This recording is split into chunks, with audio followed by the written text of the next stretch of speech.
ஒரு கிழங்கிற்கு மிகச்சிறந்த அளவில் சர்க்கரை நோயை கட்டுப்படுத்தக்கூடிய ஆற்றலை படிக்க நேர்ந்தது. கிழங்கு என்று பார்த்தால் அது ஈழத்திலிருந்து வந்த ஒடியன்.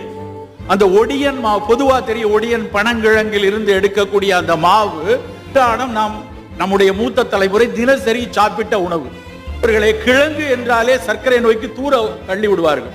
ஏன்னா அது பூரா ஹை கிளைசமிக், மெல்ல மெல்ல சர்க்கரையை தகர்க்கக்கூடிய, இரத்தத்தில் கலக்கக்கூடிய தன்மை இருக்கிறது. இந்த மாவுகளில் இந்த ஒடியன் மாவை கலந்து பயன்படுத்தினா ஒரு பக்கம் நம் மரபினுடைய நுண்மை தன்மை உலகுக்கு அறியப்படும்.